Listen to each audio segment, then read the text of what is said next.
Behind the towering walls and razor wire of America's prison system lie secrets so bizarre, so utterly unbelievable, they could have been ripped straight from the pages of a dystopian novel. Picture this: luxury prison cells with flat-screen TVs and gourmet meals, inmates earning six-figure salaries, even entire prisons run by violent gangs. These aren't plot twists from a Hollywood thriller. These are real, documented facts about U.S. correctional facilities, and they're just the beginning of what we're about to uncover. You might think you know how prisons operate: the clanging cell doors, the orange jumpsuits, the strict routines. But what if I told you some inmates live better behind bars than they ever did on the outside? Or that certain prisons have their own underground economies, trading everything from handmade tattoos to rare contraband like instant coffee.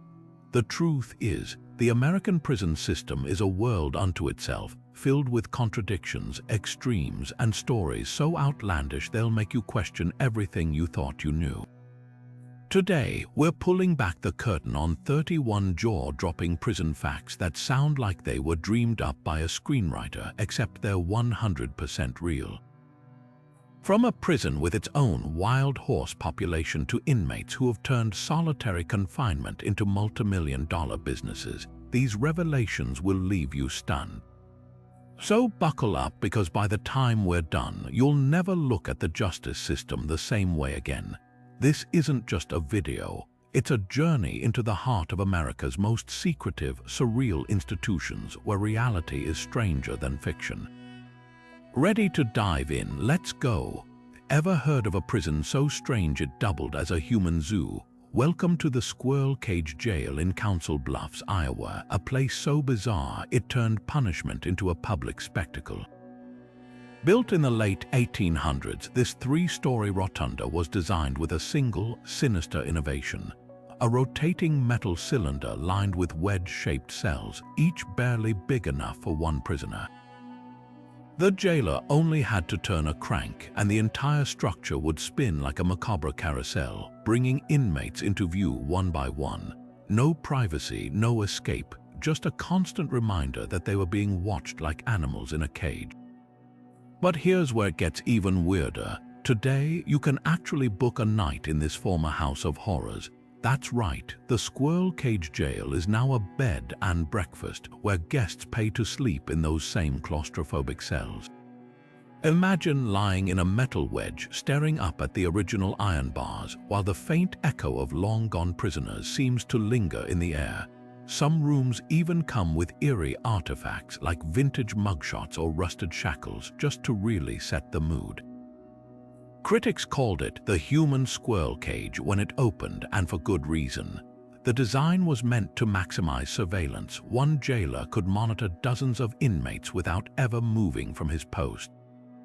But the reality, it was dehumanizing, drafty, and downright cruel. Prisoners froze in winter, sweltered in summer, and had zero privacy even for basic needs.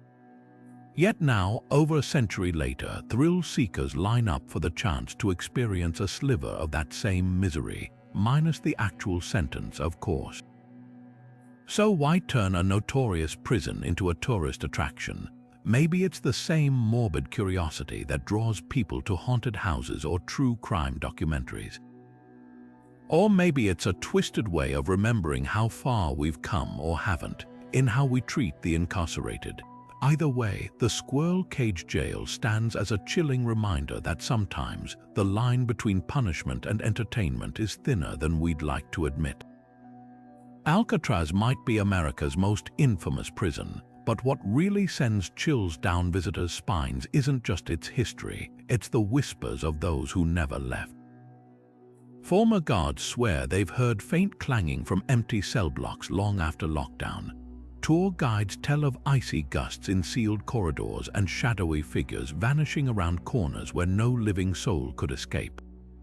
Even skeptical reporters have left with stories of disembodied whispers echoing through the shower room, the same spot where inmates once plotted the island's most notorious escape. Speaking of escapes, let's talk about the one that fueled 1,000 ghost stories. In 1962, 3 men vanished from their cells without a trace, leaving behind papier-mâché dummies and a trail of homemade tools. Officially, they drowned in the bay's treacherous currents, but some insist they made it and that their spirits still haunt the island out of sheer spite. Guards stationed in the abandoned prison have reported flashlight beams dancing along the catwalks, even though no one's been allowed inside after dark for decades. The most persistent legend that if you stand near cell block D at midnight, you'll hear the faint scrape of a spoon against concrete, the sound of inmates tunneling their way to freedom over and over for eternity. The creepiest part, these aren't just campfire tales. The National Park Service's own archives include reports of tourists fainting in certain cells for no medical reason. Thermal cameras have picked up unexplained cold spots in areas where prisoners once endured brutal solitary confinement. And then there's the infamous ghost chair, a seat in the warden's office that's been captured in photos with a faint, transparent figure still sitting at its desk. Whether you believe in ghosts or not, one thing's certain: Alcatraz doesn't let go of its stories easily. Maybe that's why it remains the crown jewel of paranormal prisons, a place where history and hauntings are forever locked in the same cell. Deep in the heart of Leavenworth, Kansas, there's a prison that flips the script on everything you'd expect from incarceration. Instead of spending 23 hours a day locked in a cell, inmates here hold real jobs, not just mopping floors or folding laundry, but actually running key parts of the town. Picture this: prisoners in crisp uniforms fighting fires alongside professional crews, serving meals in the local hospital, even leading tours through the very facility where they're held. This isn't some experimental utopia. It's the U.S. Penitentiary in Leavenworth, and it's been operating this way for decades. What makes this place so different? Trust. The prison carefully selects low-risk inmates for these roles, offering them something rare behind bars: purpose. Take the firefighting program, for example. These aren't just drills. Inmates train alongside city firefighters, responding to actual emergencies in the community. They learn teamwork, discipline, and life-saving skills, all while earning certifications that could help them land jobs after release. And it works. Studies show participants in programs like this are far less likely to reoffend, with some states reporting recidivism rates as low as 10% compared to the national average of over 40%. Then there's the culinary program, where inmates cook not just for fellow prisoners, but for staff events and even local non-profits. One former inmate turned his experience here into a career as a professional chef, later returning to mentor others. Even the prison's museum is staffed by inmates who guide visitors through exhibits on the facility's storied past, a past they're now helping to shape in unexpected ways. Critics argue this model sounds too lenient, but the numbers tell a different story. Leavenworth saves taxpayers millions annually by leveraging inmate labor for essential services. More importantly, it gives prisoners a stake in their own rehabilitation. When you spend your days contributing to a community, even behind bars, you start to see yourself as someone capable of change. That psychological shift might just be the most powerful rehabilitation tool of all. Of course, it's not perfect. Participation is a privilege earned through good behavior, and those who break the rules face immediate consequences. But for those who rise to the challenge, Leavenworth offers something transformative: a chance to rebuild their identity, one act of service at a time. In a system often criticized for focusing solely on punishment, this prison stands as proof that trust and responsibility can be just as powerful as bars and guards. Who knew the key to lowering recidivism might be as simple as handing inmates the keys, figuratively, at least, to their own redemption? In the annals of American prison history, few events exposed the dangers of privatization as starkly as the riot that erupted at Ohio's Youngstown Correctional Facility in 1995. This wasn't just another uprising. It was the first and only major riot in a privately operated U.S. prison, and it laid bare a system pushed to the brink by profit motives. The spark, overcrowding so severe that inmates were sleeping on floors in hallways, their basic needs ignored while corporate owners cashed checks.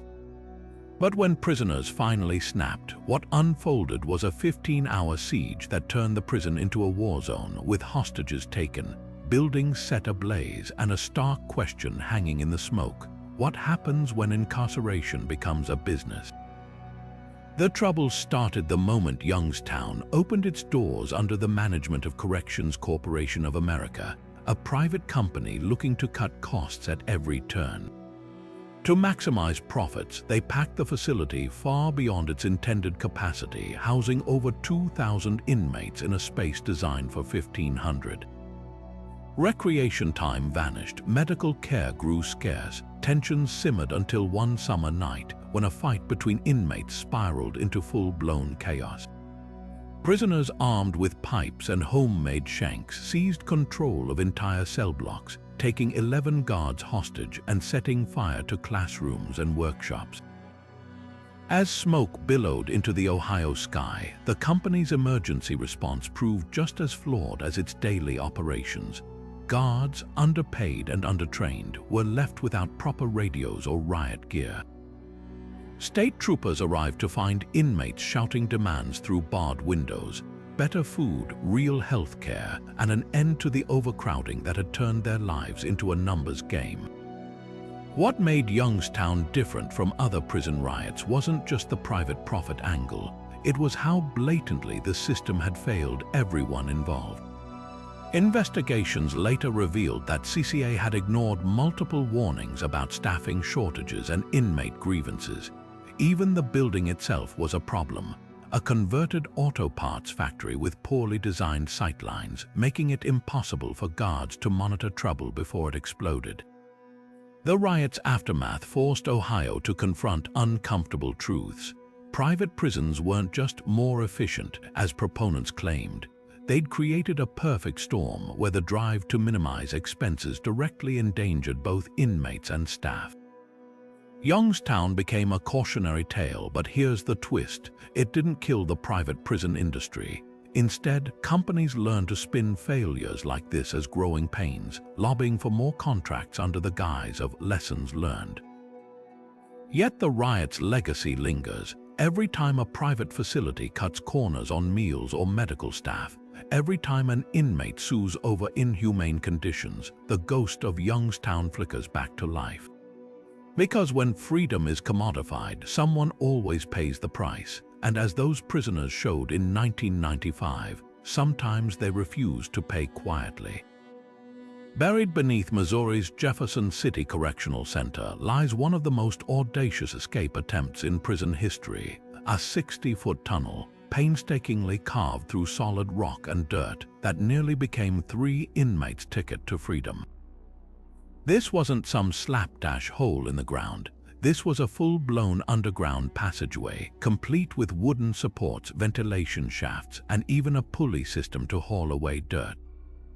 The year was 1931, and the mastermind behind it all was a convicted murderer named Roy Gardner, whose meticulous planning would put most Hollywood heists to shame. The scheme unfolded in the prison's shoe shop, where Gardner and 2 accomplices worked. Night after night, they'd smuggle tools back to their cells, spoons repurposed as digging instruments, stolen nails hammered into makeshift chisels, and buckets disguised as laundry hampers to hide the evidence. Their target, a narrow gap between the cell block's foundation and the outer wall, just large enough for a man to squeeze through. From there, they tunneled toward freedom, inch by grueling inch, their progress hidden beneath floorboards and blankets. The dirt posed the biggest challenge. To avoid suspicion, they'd mix it with water to form mud, then flush it down toilets or scatter it in the prison yard during outdoor time. For months, the plan worked flawlessly, but fate intervened in the most unexpected way. A guard's dropped flashlight. During a routine inspection, the light rolled across the cell floor, its beam revealing a slight depression near Gardner's bunk. When guards pried up the boards, they uncovered the tunnel's entrance, its walls shored up with stolen lumber, its path stretching far into the darkness. The most shocking detail: the inmates had been mere days from breaking through to the other side. What makes this story unforgettable isn't just the tunnel's engineering brilliance, it's the sheer desperation behind it. These men weren't violent offenders trying to escape justice. They were products of an era when prison conditions bordered on torture. Jefferson City in the 1930s had no air conditioning, rampant overcrowding, and brutal labor demands. For Gardner, who'd already survived multiple escape attempts from other facilities, this tunnel represented more than freedom. It was a last stand against a system designed to break him. Today, the tunnel's entrance is sealed, but its legacy lives on in prison lore. It serves as a reminder that where there's oppression, there's ingenuity, and sometimes the most remarkable stories aren't about who got away, but how far they were willing to go to try. John Killick's escape plan was so bold, it could have been lifted straight from a heist movie, except this was real life, and the year was 1965. The Australian bank robber, serving time at California's Terminal Island Federal Correctional Institution, didn't tunnel under walls or scale barbed wire. Instead, he pulled off something even more audacious. He mailed himself to freedom. The scheme began with Killick's girlfriend, a woman named Barbara, who smuggled in a critical tool during a visit, a tape measure. For weeks, Killick secretly mapped the dimensions of the prison's wooden crates, the same ones used to ship goods in and out of the facility. He realized something shocking: the mailroom staff never opened these crates for inspection. They simply checked the paperwork and waved them through. That oversight became the linchpin of his plan. With Barbara's help, Killick arranged for a custom-built crate to be delivered to the prison's furniture shop where he worked as an inmate. The box was just large enough to hold a curled-up man, with air holes drilled discreetly into the sides. On the day of the escape, Killick vanished during work detail, squeezed into the crate, and let his accomplices nail it shut. Then came the riskiest part. The crate was loaded onto a truck and driven straight past guards, who gave it little more than a glance. For all intents and purposes, John Killick was now just another piece of outgoing prison inventory. What happened next reads like dark comedy. The crate was hauled to a waiting van where Barbara and an accomplice struggled to lift it, not realizing Killick's weight made it far heavier than expected. Suspicious onlookers called the police, and officers arrived just in time to hear knocking from inside the box. When they pried it open, there was Killick, drenched in sweat but otherwise unharmed. His 6-hour bid for freedom ended in the parking lot of a nearby diner. The aftermath exposed glaring weaknesses in prison logistics. How could a facility let something as large as a human-sized crate leave without scrutiny? Investigations revealed that Terminal Island's mailroom relied on outdated protocols, assuming no inmate would ever attempt something so brazen.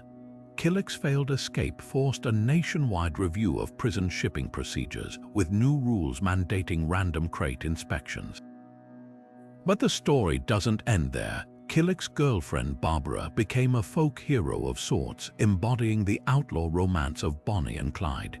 Years later, she even starred in a documentary about the caper, laughing as she recounted how close they'd come. As for Killick, he served his time, but his legacy lives on as a case study in both inmate ingenuity and systemic complacency. After all, the most dangerous flaws in any prison aren't always the ones in the walls. Sometimes they're hiding in plain sight, buried in routines no one thinks to question. At Louisiana's Angola prison, the line between punishment and spectacle blurred so completely that for decades the facility doubled as a bizarre safari park. Picture this: maximum security inmates feeding bears, cleaning elephant enclosures, and leading zebras on leashes, all under the watchful eyes of armed guards. This wasn't some twisted rehabilitation program. It was the Angola prison rodeo and zoo, a spectacle so surreal it forced the world to confront the prison's unthinkable past. The roots of this macabre menagerie stretch back to the prison's origins as the Angola plantation, named after the African homeland of its enslaved workers.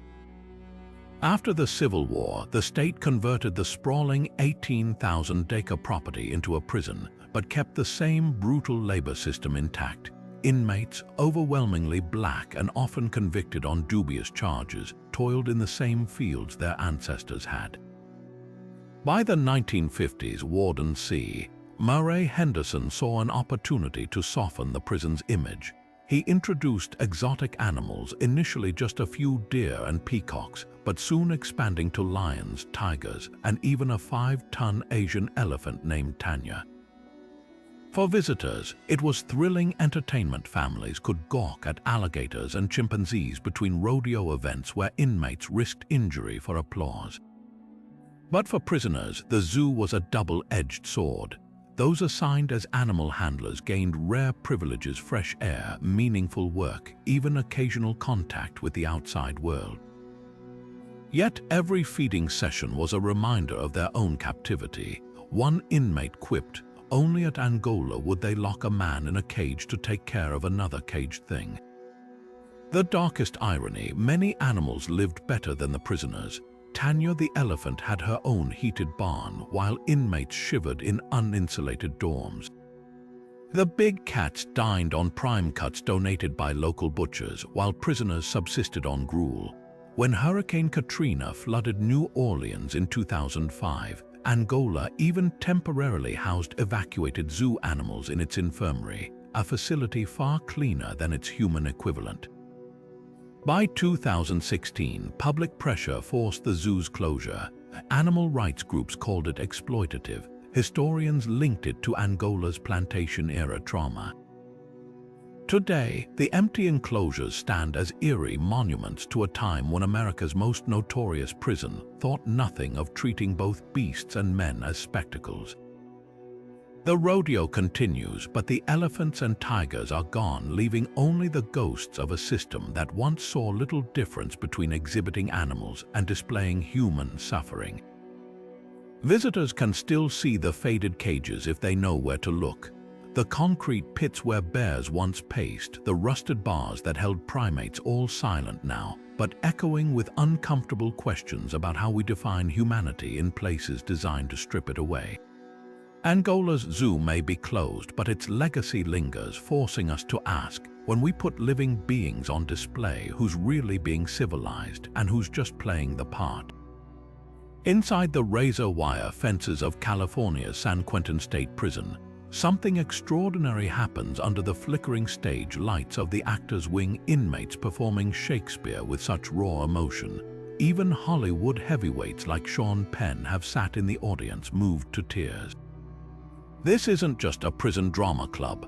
It's the Marin Shakespeare Company's rehabilitation program, where murderers, thieves, and gang members breathe life into Macbeth's soliloquies and Hamlet's grief, discovering something unexpected in the process: their own humanity. The program began in 2003, when director Soraya Keating first walked into San Quentin with a radical idea that the bard's 400-year-old words might reach men the system had written off. Skeptics scoffed, but the results stunned them.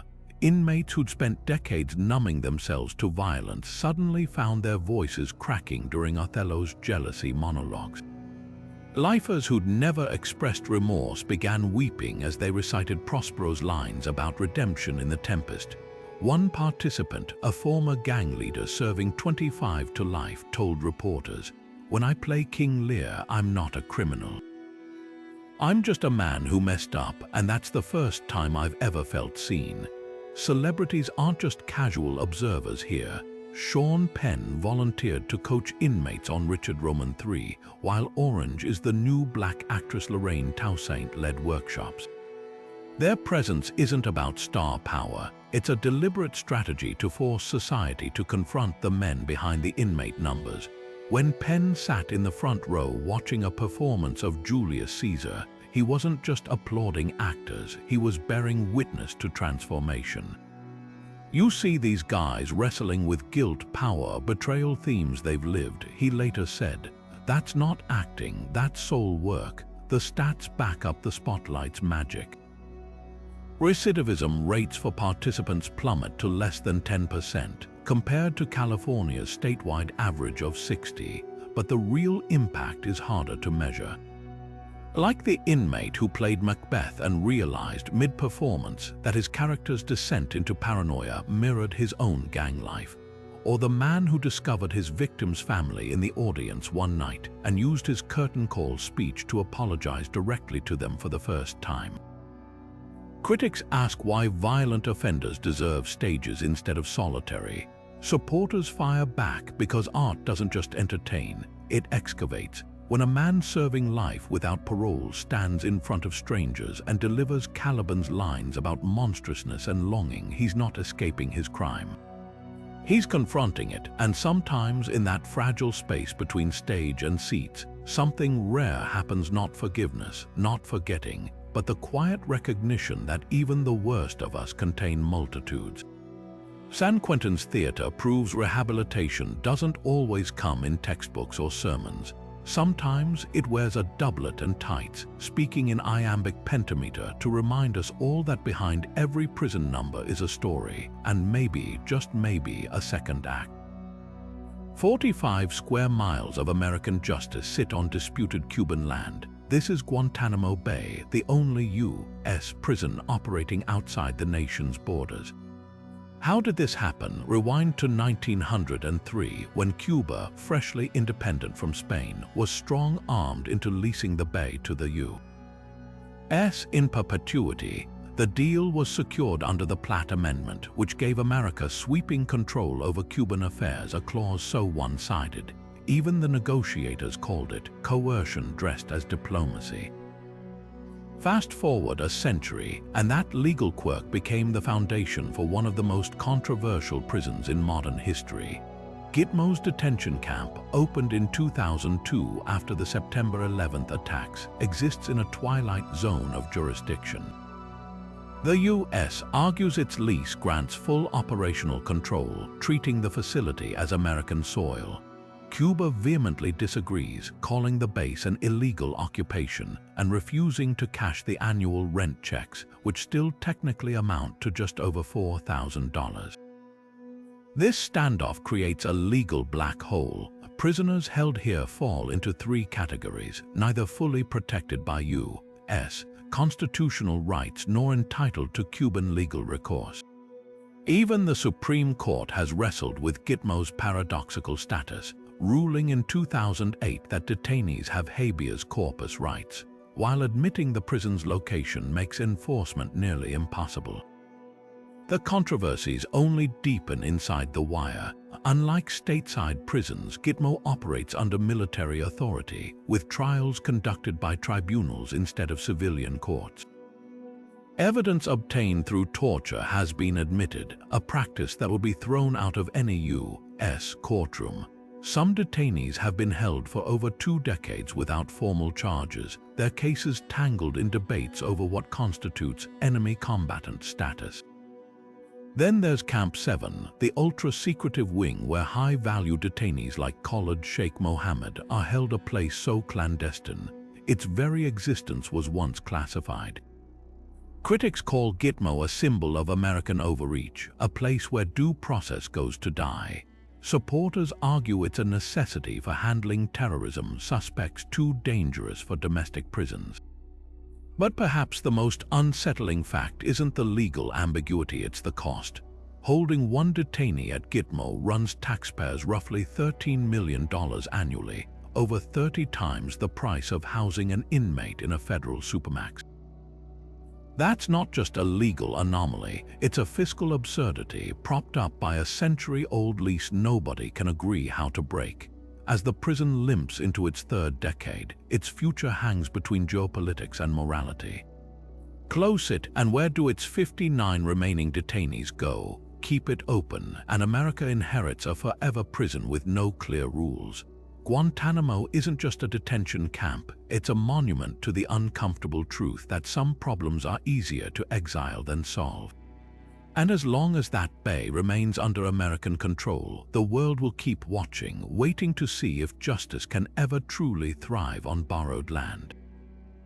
January 15, 1919, started like any other winter day at Boston's Charles Street Jail, inmates shuffling in their cells, guards making rounds, the metallic clang of doors echoing off cold brick walls. Then at 12:30 in the afternoon, the ground shuddered with a sound like thunder. What happened next defied all logic. A 15-foot wave of molasses, thick as tar and moving at 35 miles per hour, slammed into the prison walls. The Great Boston Molasses Flood had just turned incarceration into a fight for survival against an enemy no one could have imagined: 2.3 million gallons of suffocating syrup. The disaster began a few blocks away at the Purity Distilling Company, where a poorly constructed storage tank ruptured under pressure, unleashing a brown tidal wave that crushed buildings and drowned 21 people. But the jail's lower levels took the full brunt of the surge. Inmates watched in horror as rivulets of sticky liquid seeped under cell doors, rising ankle-deep within minutes. The stench was overwhelming, a cloying, fermented sweetness mixed with the salt of seawater, since the tank had been filled with molasses destined for rum production. For prisoners trapped in basement cells, the situation turned deadly fast. Molasses, often mistaken for harmless goo, behaves like Quicks, and when concentrated, its density makes swimming impossible. One wrong move, and a person could be immobilized within seconds.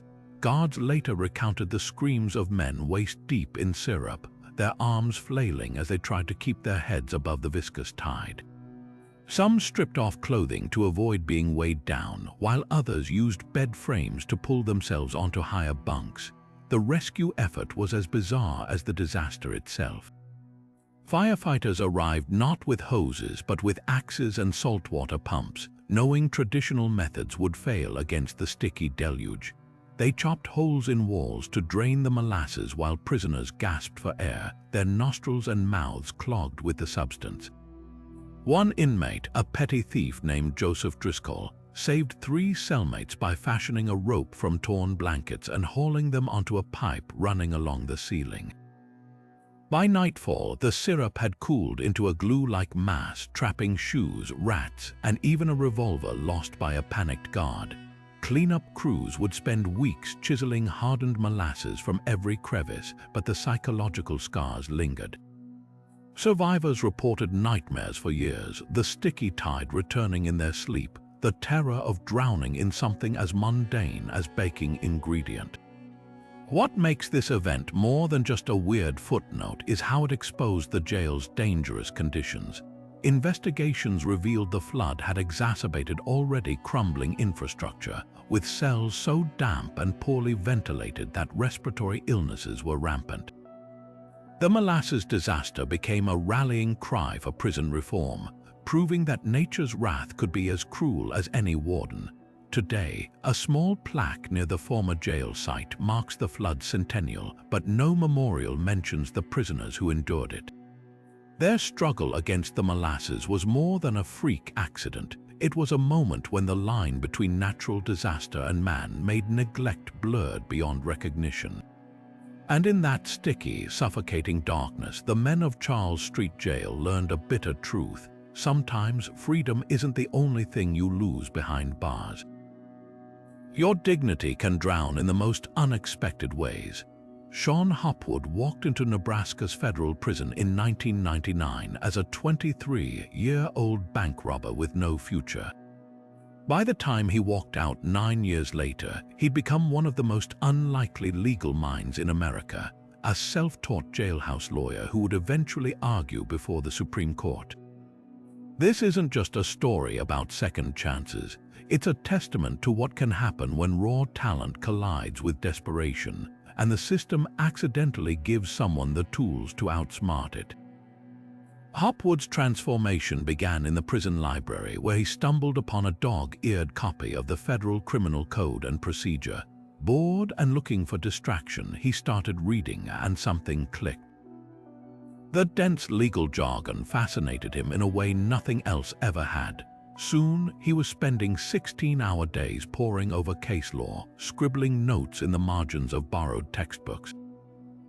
Other inmates noticed when a fellow prisoner asked for help appealing his sentence, Hop would dove in, crafting an argument so compelling it caught the attention of Washington, D.C. attorneys. His breakthrough came when the U.S. Supreme Court agreed to hear his petition for another inmate, a feat even seasoned lawyers rarely achieve. But here's what makes Hopwood's story extraordinary. He didn't just beat the odds once. After his release, he earned a law degree from the University of Washington, where professors initially assumed the ex-con in their midst would struggle. Instead, he graduated at the top of his class. By 2016, he was standing before the Supreme Court again, this time as a licensed attorney representing a client in a landmark sentencing case. The same courtroom that once decided fates like his now listened as he quoted their own precedents back to them. Critics might dismiss Hopwood as an outlier, but his journey exposes a deeper truth about wasted potential. Prisons are packed with people who, given the right resources, could redirect their intellect toward extraordinary things. Instead of treating inmates as problems to warehouse, Hopwood's story begs the question: how many other brilliant minds are sitting idle behind bars, their talents squandered because no one thought to hand them a law book? Today, as a Georgetown law professor, Hopwood fights to reform the system that once locked him away. He advocates for prison education programs, arguing that rehabilitation isn't about kindness, it's about practicality. When someone like him can go from robbing banks to reshaping legal doctrine, it proves that redemption isn't just possible, it's profitable in every sense of the word. The real crime, he insists, isn't just what he did before prison, it's how many others like him never get the chance to prove they're more than their worst mistake. Beneath the sprawling oaks of Louisiana State Penitentiary lies a field unlike any other, a burial ground where the dead arrive without fanfare and vanish without trace. They call it Point Lookout, but inmates know it by a darker name, the No-Knock Cemetery. Here, prisoners dig graves for their own, burying coffins marked only by numbers, their identities erased as thoroughly as the sweat from the gravedigger's brows. No flowers, no epitaphs, just 18 inches of Louisiana clay and the unspoken understanding that in death, as in life, some men are meant to be forgotten. This isn't some relic of the penitentiary's brutal past. The No-Knock Cemetery remains active today, a stark contrast to the ornate memorials in civilian graveyards. When an Angola inmate dies without family to claim them, or without funds for a proper burial, they're wrapped in a state-issued shroud and interred by fellow prisoners earning less than 20 cents an hour. The ritual is as clinical as it is chilling. A backhoe digs the trench, inmates lower the plain pine box, and the earth swallows all evidence of a life lived. Even the cemetery's layout reflects its anonymity. Unlike traditional plots with rows and markers, Point Lookout's graves follow no pattern, their locations recorded only in a ledger that rarely sees daylight. The ethical debates surrounding this practice cut deep. Advocates argue it's a pragmatic solution for men who have burned every bridge, a dignified alternative to paupers' pits or medical school dissection tables. But critics see something more sinister, a final act of institutional indifference. Dr. Hannah Adelstein, a forensic anthropologist who studied prison burials, notes, "We use gravestones to say this person mattered. By denying that, we reinforce the idea that some lives are disposable." The numbers tell a troubling story. Over 80% of those buried here are black men, many serving life sentences for crimes committed in their teens. Yet within Angola's walls, the cemetery holds a strange duality. For the inmates tasked with digging these graves, the work is both grim and sacred. Some speak of whispered prayers over unmarked coffins, of pocketing a pebble from each gravesite as makeshift memorials. One lifer, serving his third decade at Angola, told a journalist, "We might not know their names, but we know their stories, same as ours." In a place designed to dehumanize, the act of burying the forgotten becomes, paradoxically, an assertion of dignity. The no-knock cemetery forces us to confront uncomfortable questions about justice's long shadow. When we lock someone away for life, do we also forfeit their right to be remembered? Can a society that prides itself on redemption really justify vanishing its prisoners twice, first behind walls, then beneath unmarked soil? The answers might lie not in the cemetery's silence, but in the stories of the men who still live above it, digging graves they know may one day hold their own. Inside the high concrete walls of Oregon's Snake River Correctional Institution, one day a year, the clang of cell doors is replaced by something entirely unexpected: the rhythmic pounding of running shoes on pavement. This isn't just a recreational jog. It's a full 26.2-mile marathon, with inmates and staff logging hundreds of laps around the prison yard to cross a finish line most assumed they'd never see. Welcome to the one and only prison marathon in America, where freedom isn't the prize, just the sheer will to keep moving forward. The race began in 2012 as a pet project by a corrections officer who noticed inmates running endless circles during yard time. Why not channel that energy into something structured? What started as a small group of runners soon exploded into a full-blown event, complete with training schedules, makeshift hydration stations, and even motivational posters taped to cell walls. Inmates preparing for the marathon undergo rigorous conditioning, some logging the equivalent of 50 miles a week by sprinting back and forth in 90-foot-long rec corridors when bad weather keeps them indoors. The psychological toll is as grueling as the physical one. Imagine running in circles for hours, surrounded by barbed wire, with no change of scenery beyond the same bleak walls that define your entire existence. Yet participants say the monotony becomes meditative. One runner serving a 15-year sentence described it as the closest thing to freedom I've felt in a decade. What makes Snake River's marathon truly unique isn't just the participants, it's the unlikely camaraderie between inmates and staff. Guards don't just monitor the race, they join it, logging laps alongside the men they oversee every day. Officials insist this isn't about coddling prisoners, it's about fostering discipline and mutual respect. In a system where relationships are often adversarial, the marathon becomes neutral ground. One officer, a former Marine, told reporters how an inmate who'd given him trouble for years became his pacing partner during the race. For 26 miles, we weren't guard and prisoner. We were just two guys trying not to cramp up before mile 20. The logistics alone are mind-boggling. With no official course, runners complete the distance by circling a designated path exactly 138 times. Volunteers tally laps with clickers, while others hand out water bottles refilled from the prison's kitchen sinks. The medal at the finish line, a hand-drawn certificate, and the rare privilege of an extra shower. But for men serving decades-long sentences, the rewards run deeper. Finishers speak of reclaiming agency over their bodies, of proving to themselves and the world that they're more than their crimes. One participant, a recovering addict serving time for robbery, put it bluntly, "Out there, I destroyed my life one bad decision at a time. In here, I'm rebuilding it 1 mile at a time." Critics question whether prisons should reward inmates with events like this, but the data tells a different story. Participants in the marathon program have significantly lower rates of disciplinary infractions, and many credit the race with helping them develop coping skills for life after release. Even more telling, the waiting list to join grows longer every year. In a place designed to make people feel powerless, the simple act of putting one foot in front of the other becomes an act of defiance, a reminder that no matter how confined the body, the human spirit can still choose to run. July 7, 1865, dawned sticky and humid in Washington, D.C., the air thick with the scent of recent rain and something darker vengeance.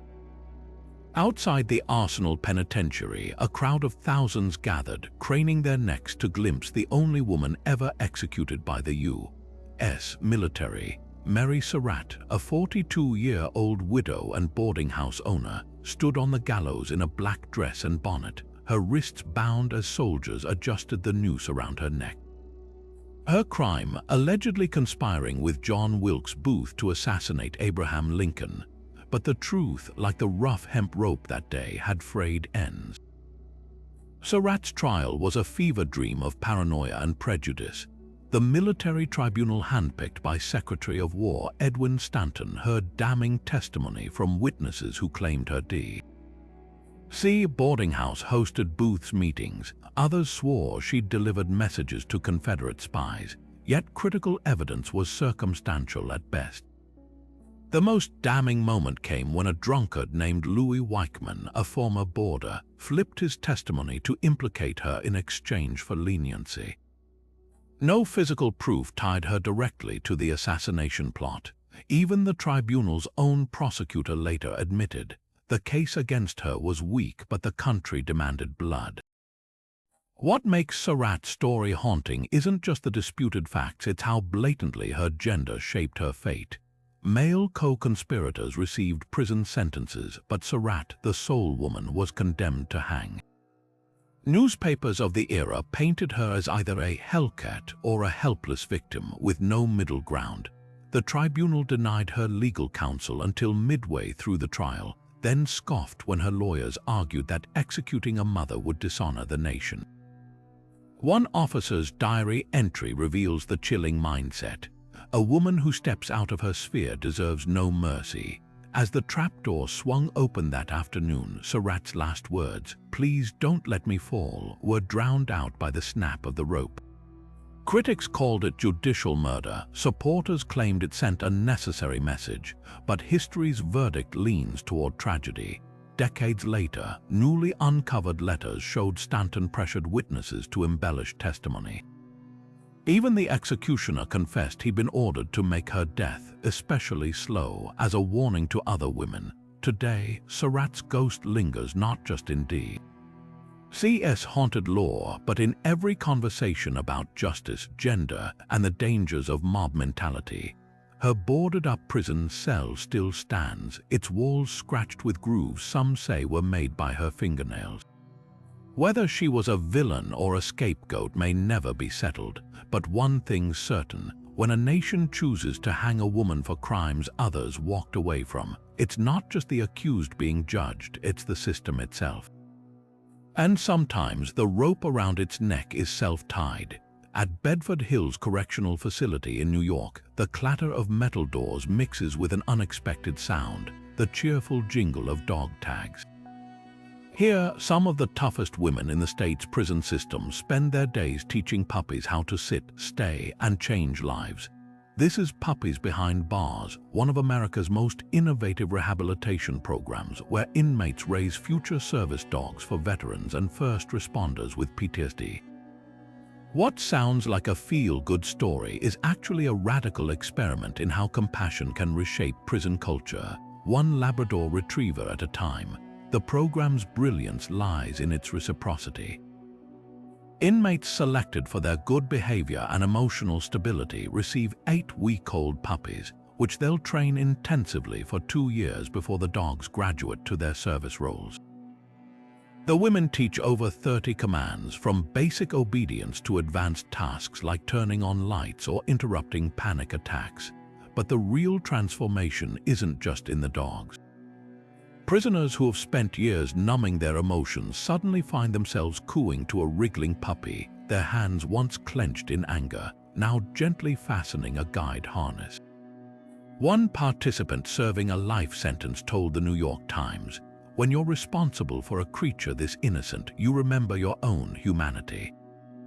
The statistics back up the stories. Recidivism rates for women who complete the program plummet to just 8%. Compared to New York's statewide average of 40%. The dogs themselves boast a 95% success rate in placements, outperforming many traditional training facilities. Some graduates now assist veterans with such precision they can detect an oncoming flashback before their handler realizes it's happening. But the program's impact ripples beyond statistics. Guards report fewer violent incidents in housing units with puppies. Inmates who have never apologized for their crimes break down when describing how they'll write letters to their dog's future handler, explaining its quirks and fears. Perhaps most powerfully, these women, many of whom lost custody of their own children, get to experience nurturing without judgment. As one trainer put it, the puppy doesn't care if you're a murderer. It just knows you're the person who feeds it breakfast. Critics argue such programs reward criminals with pet therapy, but the military veterans receiving these dogs tell a different story. Former Marine Jake Murphy, paired with a black lab named Sasha, credits his dog with pulling him back from suicidal depression.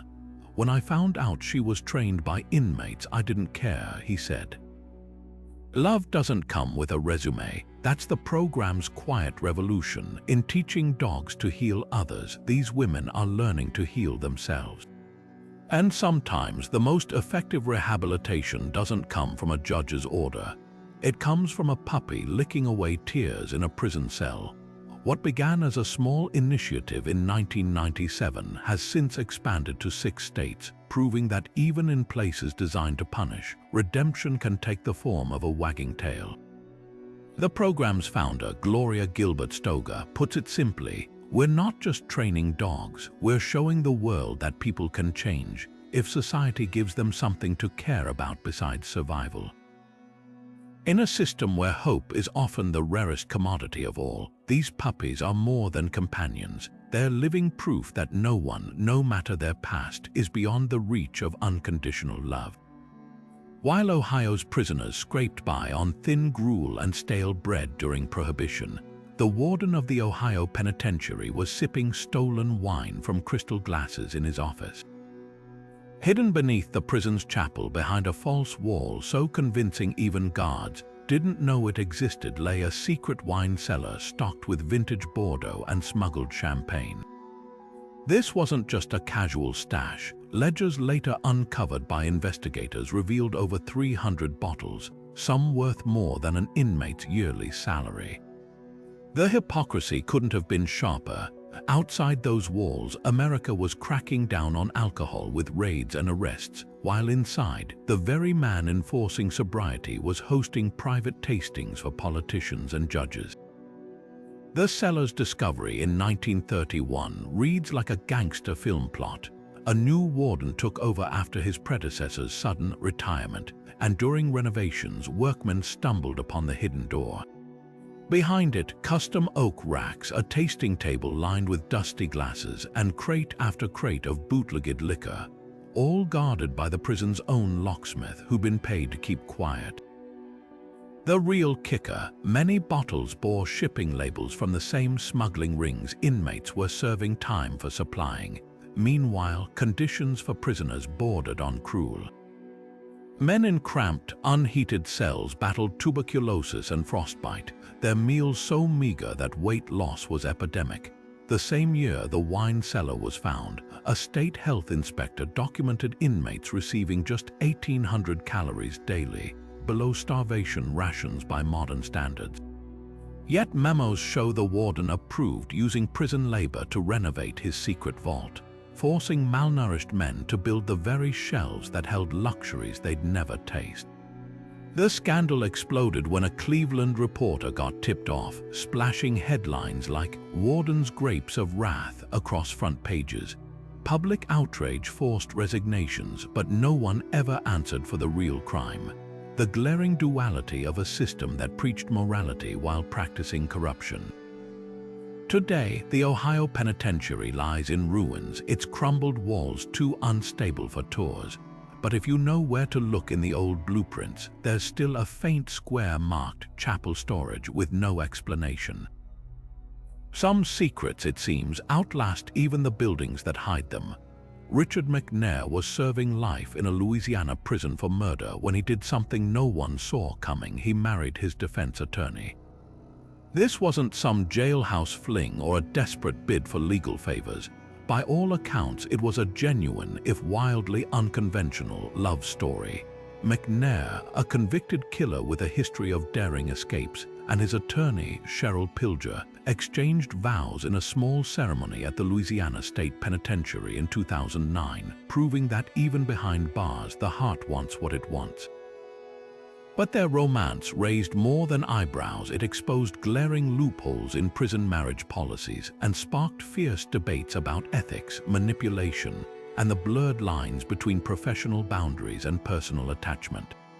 The couple's relationship began innocently enough. Pilger, a seasoned defense lawyer, took on McNair's case after his infamous prison breaks, including one where he slipped out of his handcuffs, crawled through a ventilation duct, and vanished for 3 years. Their meetings were strictly professional at first, but over years of appeals and legal strategizing, something shifted. McNair, known for his charm and intelligence, reportedly won Pilger over with handwritten letters and lengthy conversations about literature and philosophy. By the time they announced their engagement, even the prison chaplain was stunned. The wedding itself was a surreal affair, held in a visitation room with a handful of guards as witnesses, McNair in his prison whites and Pilger in a simple dress. Critics immediately cried foul. Legal ethicists pointed out the glaring conflict of interest. How could Pilger objectively represent a man she was married to? Louisiana's legal board launched an investigation, though no formal charges were ever filed. Others questioned whether McNair, a man with nothing but time, had manipulated the situation for better legal access or preferential treatment. Prison officials scrambled to clarify their policies, revealing that while inmate marriages weren't uncommon, unions between prisoners and their attorneys were virtually unheard of. The real scandal wasn't the marriage itself, it was the fact that no rules explicitly prohibited it. Yet for all the controversy, those close to the couple insist the relationship was authentic. Fellow inmates described McNair as genuinely smitten, while Pilger's colleagues noted she'd withdrawn from other cases to focus on his appeals. Even the warden admitted, "You'd have to be blind not to see the connection between them." The marriage lasted until McNair's death in 2021, with Pilger visiting regularly and advocating for his clemency until the end. Their story forces us to confront uncomfortable questions about love, power, and ethics in the most controlled environment imaginable.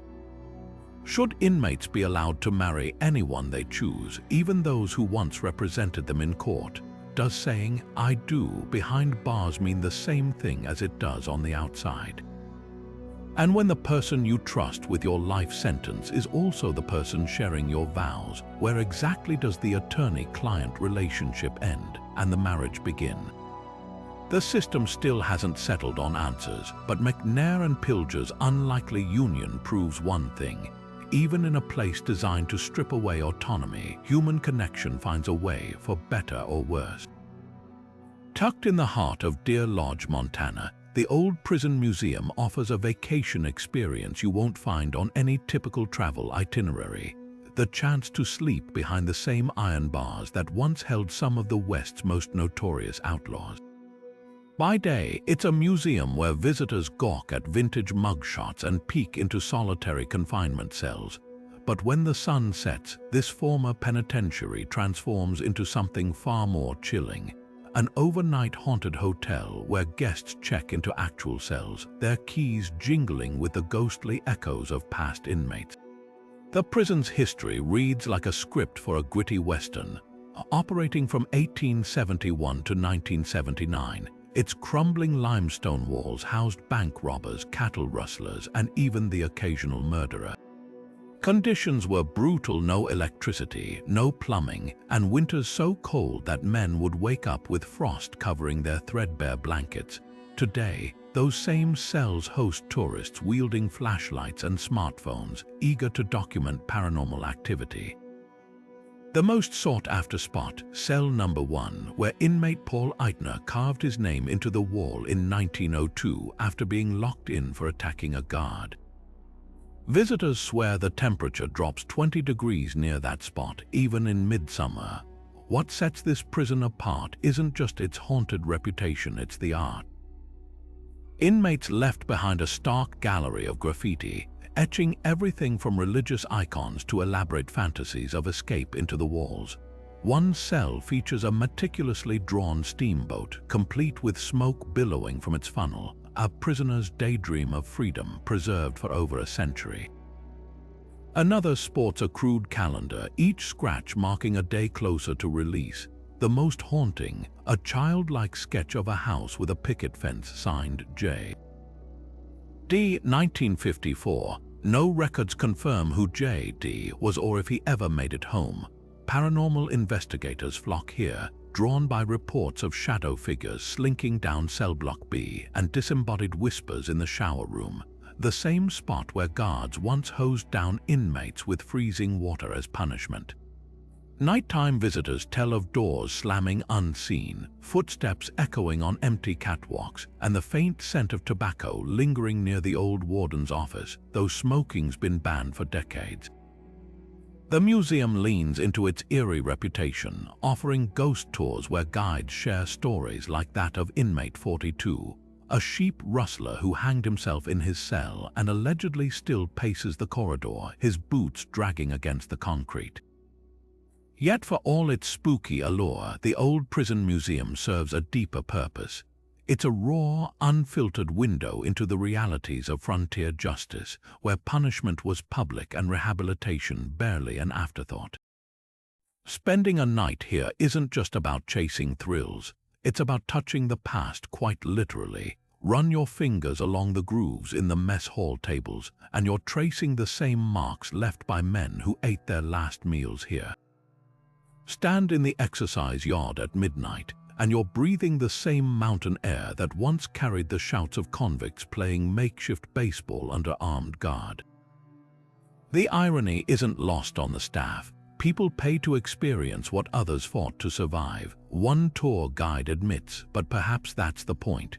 In a culture obsessed with true crime and haunted attractions, the old prison museum bridges the gap between entertainment and education. You might come for the ghosts, but you'll leave with something heavier. The realization that every scratch on these walls was left by a real person, their stories etched not just into limestone, but into the complicated legacy of American justice. So if you're brave enough to spend the night, don't just listen for the unexplained noises. Listen for the whispers of history. They're far louder than any ghost. Perched on California's rugged northern coastline, Pelican Bay State Prison offers a view so breathtaking it wouldn't look out of place on a postcard. Towering redwoods frame the horizon, while the Pacific Ocean crashes against cliffs just beyond the razor wire. Inmates in the facility's general population can see it all from their yard, waves carving patterns into the shore, sunsets painting the sky in fiery hues. But for those in the secure housing units, the notorious SHU, that million-dollar vista might as well be on another planet. Here, in cells no wider than a parking space, men spend 23 hours a day staring at concrete, their only glimpse of the outside world a sliver of sky through a narrow plexiglass slit. This is Pelican Bay's cruelest irony, nature's majesty on full display, yet permanently out of reach for those who needed solace most. The SHU wasn't designed to rehabilitate, it was built to break. Opened in 1989, its purpose was isolating gang leaders and violent offenders, cutting off all communication that could fuel organized crime behind bars. But the psychological toll of such extreme isolation soon became apparent. Inmates reported hallucinations from sensory deprivation, their minds inventing voices to compensate for the silence. Some men forgot how to make eye contact after years without face-to-face interaction. Even the prison's own psychiatrists warned of the damage, noting cases where prolonged SHU stays triggered psychosis in previously stable individuals. Yet the view outside remained unchanged, rolling fog, soaring seabirds, all the serenity of the natural world just beyond those impenetrable walls. What makes Pelican Bay's dichotomy so jarring isn't just the contrast between beauty and suffering, it's how deliberately the system weaponizes that contrast. Guards sometimes taunt SHU inmates with descriptions of the weather, knowing they haven't felt rain or wind in years. One former prisoner, released after a 17-year assiduous stint, described the agony of hearing gulls cry through his cell vent, a sound that became synonymous with everything he'd lost. "You start to hate the ocean," he said, "because it's always there reminding you of what you can't have." The prison's defenders argue the SHU is a necessary evil, a way to protect both inmates and staff from predatory behavior. And it's true, Pelican Bay houses some of California's most dangerous criminals, but critics counter that prolonged isolation amounts to torture, violating the Eighth Amendment's ban on cruel and unusual punishment. In 2012, a statewide hunger strike led by SHU inmates forced reforms, limiting indefinite solitary confinement. Yet the core paradox remains: how can a place so visually stunning be so spiritually brutal? Perhaps the answer lies in the land itself. The same tectonic forces that crafted California's dramatic coastline also shaped Pelican Bay's destiny. The prison sits atop the Cascadia subduction zone, where shifting plates trigger earthquakes, a fitting metaphor for a facility that exists in constant tension between humanity's capacity for creation and destruction. The redwoods outside have stood for centuries, their roots intertwining to share nutrients. Inside, men wither in isolation, denied even that basic biological instinct for connection. Visitors to the area often snap photos of the prison from highway pullouts, marveling at how the buildings blend into the landscape. Few realize they're capturing two versions of captivity, one imposed by steel and concrete, the other by sheer geography. Because in truth, Pelican Bay's inmates aren't the only ones trapped by its contradictions. Every pristine sunset over those watchtowers forces us to confront uncomfortable questions about justice, redemption, and what we're willing to sacrifice in the name of safety. The ocean keeps carving the cliffs indifferent. The waves don't care who's watching or who isn't allowed to. Deep in the dusty plains of Huntsville, Texas, the Ellis Unit held one of America's most unexpected programs, a death row zoo where condemned men cared for stray animals. From 1988 until 2004, this maximum security prison housed not just inmates awaiting execution, but a rotating menagerie of abandoned dogs, cats, and even livestock. The program began as a simple kindness guards bringing in wounded animals for inmates to nurse back to health, but soon became something far more profound, a glimpse of humanity in a place designed to extinguish it. The rules were strict. Only inmates with spotless disciplinary records could participate, tending to the animals in a fenced courtyard just steps from the execution chamber. Men who'd committed unthinkable crimes found themselves bottle-feeding orphan kittens or teaching three-legged dogs to walk again. The transformations weren't limited to the animals. One inmate, a double murderer named John, spent 15 years on death row without a single visitor, until he bonded with a scrappy terrier named Lucky. Guards later recounted how the man, known for violent outbursts, would whisper to the dog for hours, his hands gentle as he checked its bandages. That dog was the first living thing that didn't look at him like a monster, one officer noted. But the program's most startling impact was on the prisoners' families. For many, these animals became bridges to conversations that had seemed impossible. One mother, visiting her son after a decade of silence, broke down when he handed her a kitten he'd saved from pneumonia. "I didn't know he could love anything," she told reporters.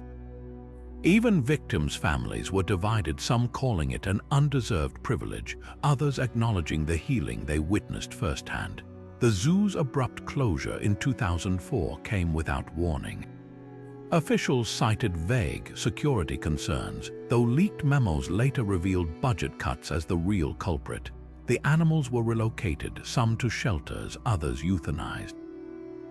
For the inmates, the loss was devastating. Men who hadn't cried at their own sentencing wept as their companions were led away. One prisoner, days from execution, asked only to hold his favorite rabbit one last time, a request that was denied.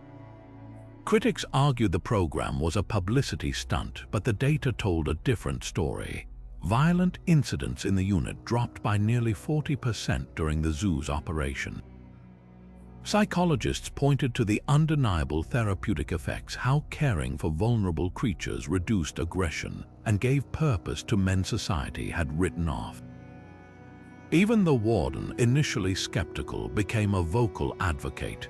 "You can't fake that kind of change," he admitted. "When a man learns tenderness, even in here, it matters." Today, the Ellis unit stands empty, its cages and kennels gathering dust. But former guards still talk about the day a rehabilitated pit bull, adopted by a local family, somehow found its way back to the prison gates. It sat there for hours, staring at the barbed wire, as if waiting for someone who'd never come out. That silent vigil captured the program's bittersweet truth. In a place where lives were measured in final meals and last words, these animals offered something rare, not redemption exactly, but the fleeting chance to leave kindness behind. Stephen Hayes was serving a 25-year sentence for robbery in a Connecticut prison when luck dealt him a hand most can only dream of: a $10 million lottery jackpot.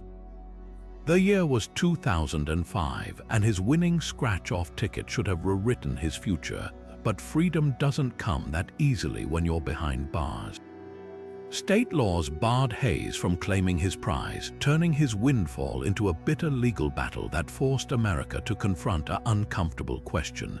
Does committing a crime mean forfeiting every right to redemption, even the random chance of a lottery ticket? Hayes' story began with a simple act of kindness. A friend on the outside routinely bought him scratch-offs as a way to pass the time, mailing the losing tickets back as souvenirs.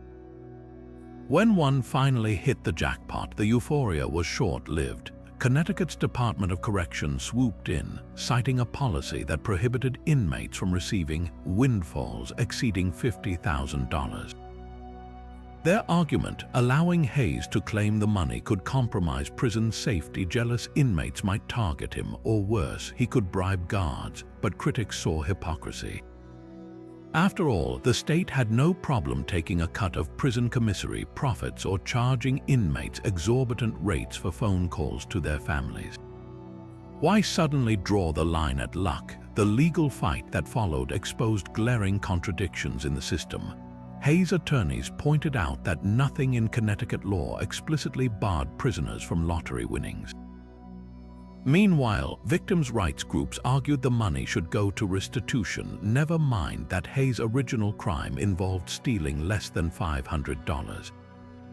The debate spilled into national headlines, with talk shows and op-ed pages divided. Some saw it as a straightforward matter of justice. Why should a robber profit while his victims struggled? Others framed it as a civil rights issue. If an inmate's sentence is time behind bars, shouldn't everything else, including random chance, remain fair game? The most surprising twist: Hayes never even wanted the money for himself. In letters to the court, he proposed setting up trusts for his children and donating to addiction recovery programs, acknowledging his own struggles with substance abuse. "This isn't about me buying a mansion," he wrote. "It's about proving people can change." Yet the state remained unmoved, and after 2 years of litigation, the prize expired unclaimed. $10 million vanished back into the system, leaving Hayes with nothing but a tattered winning ticket and a cellmate who wouldn't stop joking about the richest broke guy in prison. Hayes' case wasn't isolated. In 2019, a New York inmate won a $1 million prize, only to have half seized for unpaid child support, a debt he'd incurred before incarceration. Meanwhile, states like Michigan explicitly permit inmates to claim lottery winnings, provided they settle any court-ordered restitution first. The discrepancies highlight a deeper tension in how we view prisoners. Are they people who have temporarily lost their freedom, or are they permanent outsiders, barred from even life's random graces? The irony is hard to miss. Prisons are filled with men and women who have made terrible choices, yet we deny them the one thing that requires no choice at all: pure, dumb luck. Maybe that's the real punishment lurking beneath the surface, not just losing your freedom, but losing the right to hope for anything better. As for Hayes, he served his full sentence and walked out in 2015, $10 million poorer but no wiser about why a scratch-off ticket became the one crime he couldn't get away with. Walking through the gates of Pennsylvania's Side Chester feels nothing like stepping into a traditional American prison. Missing are the stiff uniforms, the clanking batons, the imposing authority figures barking orders. Instead, correctional officers greet inmates in jeans and polo shirts, their badges the only hint of their role. This isn't a wardrobe malfunction, it's a deliberate experiment in Norwegian-style prison reform, where softening the symbols of power is meant to transform the very nature of incarceration. Side Chester's radical approach stems from a simple but profound idea. When guards shed their uniforms, they become people first and enforcers second. The philosophy borrows from Norway's Halden prison, often called the world's most humane penitentiary, where officers are trained to build relationships rather than dominance. At Chester, staff aren't just dressing down, they're rethinking everything. Daily community meetings replace rigid head counts. Inmates call officers by first names. Even the cafeteria mirrors a school lunchroom, with everyone eating the same meal side by side. The goal, to reduce the us versus them mentality that fuels prison violence. The results defy expectations. Since implementing these changes in 2016, Side Chester, a medium security facility housing over 1,000 men, has seen assaults drop by nearly 40%. Officers report fewer use of force incidents, while inmates describe feeling seen for the first time. One man serving a 10-year sentence put it bluntly, "When your jailer looks like your neighbor, you remember he's human. And when you're treated like a human, you act like one." Critics warned the relaxed dress code would erode authority, but the opposite happened. Staff say they feel safer, with inmates more likely to de-escalate conflicts voluntarily. Psychological research backs this up. Studies show that uniforms amplify social distance, triggering defensive reactions in both wearers and observers. By contrast, casual attire fosters approachability, a principle already embraced in hospitals and schools to reduce anxiety. At Side Chester, the effect is tangible. During a riot at a nearby traditional prison, Chester's inmates reportedly calmed each other down, with one shouting, "We don't do that here," yet the program faces pushback.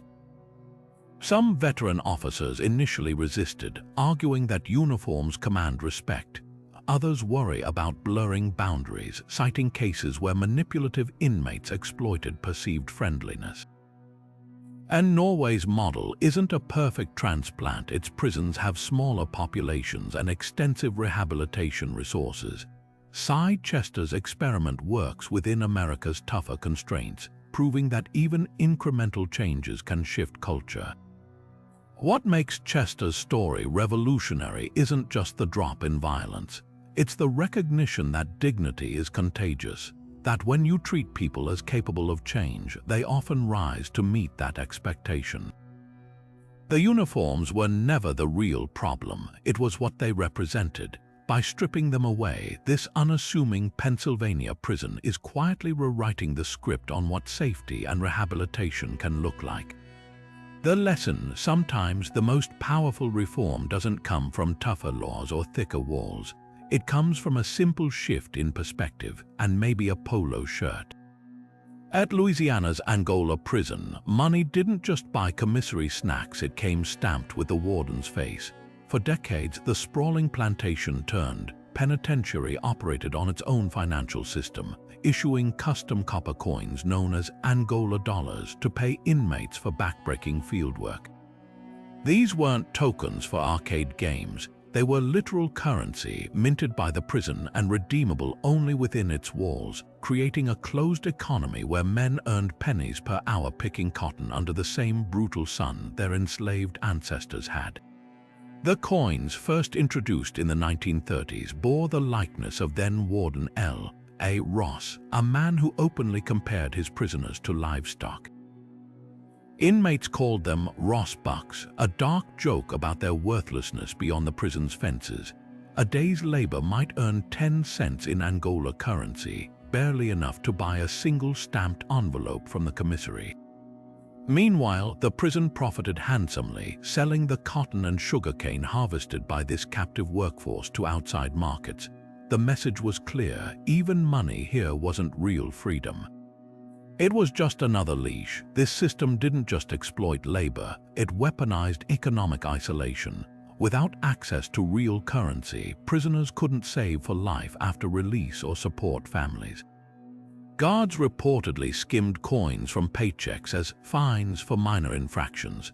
The coins also fueled a barter economy where desperate men traded their meager earnings for protection or favors, embedding inequality deeper into the prison's social hierarchy. One former inmate recalled, "You'd work all week just to afford a pack of smokes, then some guy with connections would charge you double because he knew you had nowhere else to go." Angola abandoned the coin system in the 1970s under legal pressure, but the core injustice persists. Today, most U.S. prisons pay inmates less than $1 an hour for jobs ranging from kitchen duty to fighting wildfires. Federal prisoners earn between 12 and 40 cents hourly, a rate unchanged since the 1990s. Modern critiques echo the same grievances as those Angola coins once embodied. That prison labor isn't rehabilitation, but a shadow economy built on coercion. The difference now is visibility. While Angola's physical currency made its exploitation tangible, today's wages often vanish into bureaucratic ledgers. In Arizona, inmates work in private sector factories for 30 cents an hour, profits flowing to corporations, not victims' restitution funds.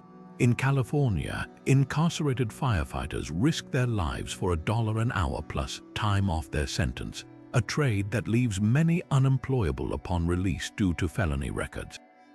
What Angola's coin system reveals isn't just history, it's a blueprint. From plantation chits to digital commissary accounts, the mechanics of prison economics have always served the same purpose: to keep people trapped in cycles they can't cash their way out of. The coins may be gone, but their legacy lingers every time we ask why a full day's work behind bars still buys less than a vending machine soda. The real question isn't whether prisoners deserve wages, it's why we ever stopped seeing them as people who deserved paychecks instead of tokens. Jeff Henderson entered prison as a convicted drug dealer with a life sentence and emerged as a celebrity chef. A transformation so unlikely it reads like fiction. While serving time at Nevada's Stewart Conservation Camp, Henderson stumbled into a culinary epiphany after landing a job in the kitchen. What began as a way to avoid the drudgery of ditch-digging duties became a lifeline. With no formal training, he studied cookbooks smuggled in by sympathetic guards, practicing knife skills with dull kitchen tools and mastering sauces on battered stoves. His breakout invention, a prison-friendly jailhouse cheesecake crafted from stolen cream cheese, powdered milk, and crushed graham crackers, a dish so coveted inmates traded commissary privileges for a slice. By the time he was released in 2006, Henderson had parlayed his makeshift education into a culinary career, publishing Cooked, From the Streets to the Stove, From Cocaine to Foie Gras. The memoir cookbook hybrid caught fire, landing him appearances on The Oprah Winfrey Show and eventually his own Food Network series, The Chef Jeff Project. But his story isn't just about personal redemption, it's a case study in how prisons could harness untapped potential. While Henderson honed his craft, culinary programs were vanishing from correctional facilities nationwide, dismissed as frivolous luxuries. Yet data tells a different story. Inmates who complete vocational cooking programs are 37% less likely to reoffend, with many securing restaurant jobs post-release. Critics often scoff at the idea of gourmet rehabilitation, arguing taxpayers shouldn't fund what sounds like a hobby, but chefs like Henderson counter that kitchens teach more than recipes. Precision, patience, teamwork, these are the same skills that keep people out of trouble. The proof, Henderson now runs a non-profit training formerly incarcerated individuals in haute cuisine, with graduates working everywhere from hotel kitchens to farm-to-table bistros. One of his star pupils, a man who served 15 years for armed robbery, recently became a sous chef at a Michelin-starred restaurant. "The stove doesn't care about your record," Henderson says. "It just asks, can you handle the heat?" Prisons from Oregon to Pennsylvania are taking note, reviving culinary programs with a twist. At Washington's Monroe Correctional Complex, inmates run a full-service restaurant open to the public, earning certifications from the National Restaurant Association. New York's Sing Sing hosts an annual chopped-style competition judged by celebrity chefs. These initiatives aren't about coddling criminals, they're about recognizing that rehabilitation works best when it offers tangible skills and dignity. Henderson's journey exposes a bitter irony. We celebrate ex-cons who beat the odds, yet balk at giving others the same opportunities. His cookbook's most revealing ingredient isn't the recipe for jailhouse cheesecake, it's the quiet indictment of a system that still views prisoners as liabilities rather than untapped talent. After all, if a man can turn contraband cream cheese into creme brulee, imagine what he could do with proper resources. The real question isn't whether inmates deserve culinary training, it's how many more Jeff Hendersons are sitting in cells right now, their potential simmering on unused burners. Beneath the crumbling Gothic towers of West Virginia's Moundsville Penitentiary, whispers linger of a hidden labyrinth, not just abandoned utility tunnels, but an entire underground network rumored to have once fueled one of America's most audacious prison bootlegging operations. While most inmates stared at these walls from the inside, legends claim a select few slipped beneath them, trafficking moonshine through secret passages so well hidden, even guards didn't know they existed. But how much of this is history and how much is haunted house hype? The stories trace back to Prohibition, when Moundsville's location, perched near the Ohio River, just miles from the Kentucky border, made it a prime smuggling corridor. Former inmates swore they'd seen shadowy figures moving barrels through the basement of the North Wagon Gate, a loading area connected to the prison's original 19th century coal tunnels. One retired guard's journal, uncovered during a renovation, cryptically noted unaccounted liquor stains on cellar beams in 1924, alongside complaints that certain prisoners always seemed to have cash for bribes. Even the prison's architectural blueprints show odd, unexplained gaps between the foundation walls, spaces just wide enough for a man to sidle through with a jug strapped to his back. But here's where folklore takes over. Local tales describe a subterranean speakeasy beneath death row, complete with stolen chairs and a makeshift bar where inmates and corrupt guards allegedly shared drinks. Others insist the tunnels stretched all the way to the riverbank, allowing whiskey-laden rowboats to slip in under cover of darkness, the most persistent myth. That notorious bootlegger Charles "Lucky" Lawson, incarcerated at Moundsville in 1928, paid an inmate mason to expand the passages using tools smuggled inside hollowed-out loaves of bread. Archaeologists and historians have spent years probing these claims. Ground-penetrating radar did reveal hollow chambers beneath the prison, but most turned out to be collapsed coal chutes or natural limestone cavities. The one verified tunnel, discovered during a plumbing repair in 2011, measured just 4 feet high and ended abruptly at a rusted iron grate, hardly the sprawling network of legend. Yet enthusiasts point out that Prohibition-era bootleggers were masters of concealment. If they could hide distilleries in haystacks and sewers, why not repurpose a prison's underbelly? The truth likely lies somewhere between fact and fantasy. Moundsville's warden logs from the 1930s mention repeated breaches of cellar security, with guards finding empty jugs and cigarette butts in areas supposedly off-limits. And in 2017, urban explorers uncovered a hidden alcove behind the old boiler room, its walls scorched as if from makeshift stills, but without concrete evidence, like the fabled ledger inmates claim listed moonshine deliveries.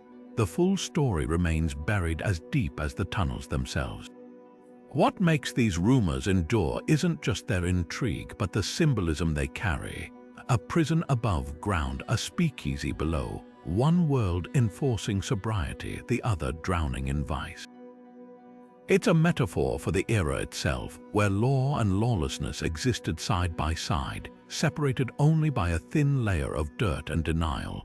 Today, Moundsville's ghost tours lean into the legend, guiding visitors past bootleggers' hatches and whiskey stains that may or may not be real. But the real haunting isn't paranormal, it's the lingering question of how much corruption once flowed through these hidden veins, and how many secrets still lie waiting in the dark. In the world of incarceration, colors carry hidden meanings, and nowhere is this more evident than in prisons, where the simple act of wearing orange can land an inmate in solitary. At facilities like New York's Rikers Island and California's San Quentin, the color is outright banned in inmate clothing, not for aesthetic reasons, but because it's become a powerful tool for gang communication. This isn't just about fashion policing, it's a high-stakes game of psychological control, where hues are as carefully monitored as contraband. The logic behind the orange ban reveals a darker truth about prison societies. Gangs like the Bloods and Latin Kings have turned colors into coded languages, with orange specifically claimed by factions like the Public Enemy No. 1 crew. A sleeve rolled up to show an orange undershirt might signal alliance. An orange handkerchief tied a certain way could indicate an upcoming attack. Correctional officers study these subtleties like cryptographers, knowing that missing a cue could mean chaos. One former guard from a Texas facility described catching an inmate using orange toothpaste to mark his cell door, a beacon for retaliatory violence, but color control goes deeper than gang prevention. Psychologists note that prisons deliberately use muted tones like beige and gray to suppress aggression, a tactic borrowed from psychiatric hospitals. Bright colors, especially reds and oranges, are scientifically proven to elevate heart rates and tension, dangerous in an environment where emotions already run high. Some facilities take it further, implementing color rotation systems where uniforms change weekly to prevent inmates from becoming too attached to any one identity. Imagine serving a decade-long sentence where even your shirt's hue is dictated by institutional paranoia. The irony, orange was originally chosen for inmate uniforms precisely because it was hard to ignore, making escape attempts riskier. Now, the same visibility that once kept prisoners contained has become a liability as gangs repurpose the color for their own ends. This arms race of symbolism has led to absurd contraband seizures, orange-dyed ramen packets, smuggled traffic cones, even citrus fruit banned from visitation areas. At Arizona's Lewis prison, officials once confiscated a birthday card simply because its sunset illustration contained too much orange ink. Critics argue these policies verge on thought policing, stripping inmates of even the most basic self-expression. Prison reform advocates point out that color bans disproportionately target minority groups whose cultural ties to certain hues run deep. But wardens counter that in a world where a shoelace can become a weapon, every variable must be controlled. The result is a surreal reality where the Department of Corrections employs color theorists, and inmates strategize like graphic designers, turning the prison yard into a Pantone battlefield where sometimes survival depends on knowing when to wear beige.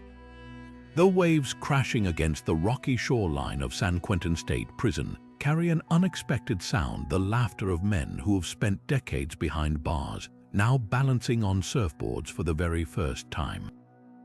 This isn't a scene from a feel-good movie. It's the reality of the San Quentin Surf Club, the only inmate-run surfing program in the American penal system, where donated boards and rare ocean access offer something even rarer behind barbed wire, the visceral thrill of freedom. Founded in 2014 by a volunteer named Dion, the club began with a single surfboard and a warden's hesitant approval. Today, it's a lifeline for selected inmates who undergo rigorous psychological screening before being allowed to paddle out into the chilly waters of San Francisco Bay. The logistics alone are staggering. Guards patrol the beach on ATVs while participants wearing donated wetsuits marked with prison-issued numbers navigate waves within a strictly marked zone. No other prison in America allows this level of interaction with open water, a privilege earned through San Quentin's unique geography and its reputation as a hub for progressive rehabilitation programs. What happens in those waves defies every stereotype of prison life. Men serving life sentences for violent crimes speak of surfing as their first taste of vulnerability in years. The ocean doesn't care about their pasts. It demands presence, humility, and trust. One participant, a former gang leader serving 25 to life, described wiping out on his first attempt and coming up laughing, a sound he didn't recognize as his own. "Inside, you never let your guard down," he told a reporter. "Out here, the ocean knocks you down anyway, and somehow that's okay." The emotional impact ripples far beyond recreation. Psychologists tracking the program note dramatic drops in disciplinary incidents among participants, along with improved conflict resolution skills. There's science behind it. The combination of cold water, physical exertion, and adrenaline mimics trauma therapy techniques, helping inmates process repressed emotions.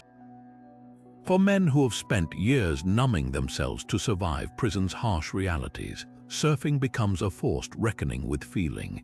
Yet the program's most profound effect might be Chinese letter ing of power dynamics. In the water, the hierarchy of the yard dissolves. A high-ranking gang member might flounder while a bookish inmate catches the best wave, all under the watchful eyes of guards who have traded batons for surf leashes. Back on land, participants repair donated boards in the prison workshop, learning marketable skills alongside patients. Each ding they fix becomes a metaphor. These men know something about being broken and pieced back together. Critics argue such programs reward criminals with beach trips, but the data tells a different story. Not a single surf club member has reoffended after release, a 0% recidivism rate that makes California's overall 60% look like a systemic failure. The program costs taxpayers almost nothing, relying entirely on donated gear and volunteer lifeguards. Even the boards have second lives, often passed down through generations of inmates like cherished heirlooms. Perhaps the club's greatest legacy is how it reshapes identity. Surfing culture has always mythologized the soul surfer as someone who rides for pure love, not accolades. For men stripped of nearly everything, that ethos resonates deeply. Their trophies aren't trophies at all, but moments, the first time they found the pocket of a wave, or the day they taught a fellow inmate to pop up on a board. In a place designed to erase individuality, the ocean gives it back, one stoke at a time. As the sun sets over San Quentin's watchtowers, the surfers pack up their gear, salt water still dripping from their hair. They'll return to cells barely wide enough to stretch their arms, but for a few hours they've touched something the system can't control. Not every prisoner will ride waves. But for those who do, the Pacific becomes more than water. It's proof that even in America's toughest prisons, redemption can come in sets, unpredictable and powerful, washing over the unlikeliest of souls. Florida's Liberty Correctional Institution is surrounded by not just one, but 3 layers of razor wire, supposedly enough to deter even the most determined escapee. But in 2014, 3 inmates proved that even the most high-tech security measures are no match for sheer ingenuity and a staggering amount of dental floss. That's right, braided floss, the same stuff you use to avoid awkward dentist lectures, became the key to a jailbreak so audacious it would make MacGyver proud. The mastermind, 25-year-old Joseph Jenkins, had plenty of time to perfect his plan while serving a life sentence for murder. Along with 2 accomplices, he spent months secretly stockpiling hundreds of individual floss strands, smuggling them out of the prison's dental clinic, and painstakingly weaving them into a rope strong enough to support a grown man's weight. This wasn't some flimsy twine. By twisting over 3,000 feet of floss into thick, interlocking cords, the men crafted a makeshift climbing line that could have passed for a commercial rope in dim lighting. Late one October night, they put their creation to the test. While guards made their rounds, the trio scaled a 25-foot recreational yard fence, their floss rope looped around a metal support beam. From there, they shimmered over the razor wire, wrapping their hands in towels to avoid getting shredded, then vanished into the surrounding woodlands, the only evidence left behind. A few stray strands of mint-flavored floss tangled in the barbs, fluttering like a mocking flag in the breeze. The real punchline: this wasn't even the prison's first floss-related security breach. Just 2 years earlier, another inmate had nearly escaped using a similar method, prompting staff to, you'd think, ban floss altogether. But in a move that defies all logic, administrators opted instead to simply limit how much floss prisoners could possess at once. That's like responding to a bank robber with a note demanding he please take fewer stacks next time. The fallout was predictably brutal for Liberty's reputation. News outlets had a field day with headlines like "Flossgate" and "The Great Minty Escape." Security consultants pointed out the obvious: if inmates have enough free time to weave a literal rope from scratch, maybe the real problem isn't their creativity, it's the system's complacency. But here's the twist that makes this story more than just a comedy of errors. Jenkins and his crew didn't stay free for long. Within weeks, all 3 were recaptured, their floss rope now just another exhibit in the prison's growing museum of failed escape attempts. Yet their legacy lingers in correctional facilities nationwide, where dental floss is now often issued in pre-cut segments too short to braid, stored under lock and key like contraband.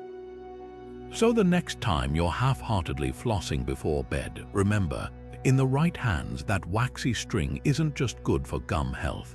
It's a reminder that no security system is foolproof when faced with 2 things humans excel at: imagination and the desperate will to test its limits. And maybe, just maybe, prisons should start treating dental hygiene products with the same seriousness as hacksaws. Most prisons treat climate control like a privilege to be revoked, freezing cells in winter, sweltering dorms in summer, all in the name of discipline. But Vermont's Northeast Correctional Complex flips that logic on its head. Here, inmates don't just suffer the weather, they control it. Each cell block at this medium security facility features an unthinkable luxury in the world of corrections: a thermostat accessible to prisoners, allowing them to adjust temperatures within a preset range. It sounds like a small thing until you realize most U.S. prisons would sooner hand inmates the warden's keys than let them touch the HVAC controls. This radical approach stems from Vermont's unique philosophy that discomfort shouldn't be part of the punishment. While facilities in Texas and Arizona face lawsuits for heat indices reaching 120 degrees, and Michigan prisoners chisel ice off cell walls, Vermont's system operates on a simple premise: stable living conditions reduce tension. And the results speak for themselves. Since implementing inmate-controlled thermostats in 2015, NEC reported a 30% drop in violent incidents and a dramatic reduction in medical complaints related to extreme temperatures. Guards initially feared manipulation, inmates blasting heat in summer or AC in winter out of spite, but the opposite happened. Without the constant stress of shivering through lockdowns or sweating through count time, prisoners became more cooperative. One officer noted, "When you're not miserable all day, you've got energy left to follow the rules." The policy exposes a glaring hypocrisy in mainstream corrections. Prisons spend millions defending inhumane temperature conditions in court, claiming climate control is a logistical nightmare. Yet Vermont's system proves it's neither expensive nor complicated, just politically unpopular. Critics argue ceding even this small measure of control coddles criminals, but psychologists point to studies showing thermal comfort's direct link to cognitive function and emotional regulation. A University of Maryland study found inmates in climate-controlled environments scored higher on rehabilitation assessments and showed improved impulse control. What makes Vermont's experiment truly revolutionary isn't just the thermostats, it's the implicit message behind them. By trusting inmates with this basic autonomy, the facility acknowledges their fundamental humanity in a system designed to strip it away. Contrast that with a Louisiana prison where guards reportedly taunted inmates during a heat wave by wearing parkas near cells hitting 90 degrees, or a Pennsylvania facility where prisoners sued after being forced to sleep in coats and gloves.